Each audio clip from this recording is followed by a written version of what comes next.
সোনকালে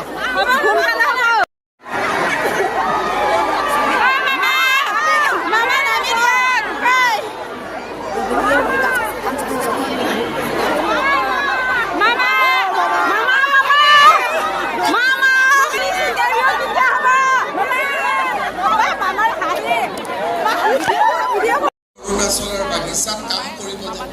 কেইদিনমান আগতে আপোনালোকে শুনিছে 21 জন খুব সম্ভৱ মোৰ সংখ্যাটো ভুল হ'ব পাৰে ট্ৰাকক এক্সিডেণ্টত অৰুণাচলৰ যাওঁতে মৃত্যুমুখত পৰিছে মই বাগিচাত গৈছোঁ তাতে একেবাৰে বেয়া লাগে যে কোলাত কেঁচুৱালৈ মাকজনী আহিছে চেক ল'ব চেক কিমান দিছোঁ 5 লাখ কেইদিন চলিব 1 বছৰ তাৰপিছত খাৱৈত গাড়ী পৰি গ'ল তলত পৰি থাকে ইয়াতো এক্সিডেণ্ট হ'ব পাৰে কিন্তু বাহিৰত কাম বিচাৰিব গৈ এক্সিডেণ্ট হোৱা মানে আমাৰ অসমৰ বদনাম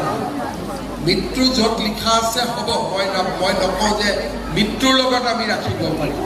কিন্তু মৃত্যুটো ঘৰৰ কাষত হ'লে ল'ৰাটোৱেতো মেডিকেল কলেজত ট্ৰিটমেণ্ট পোৱাৰ পিছতহে পৰিব মাক বাপেকৰতো মনত শান্তি থাকিব যে ল'ৰাটোক অন্তত মৰাৰ আগতে মই দেখা পালোঁ পানী এগিলাচ খুৱাব পাৰিম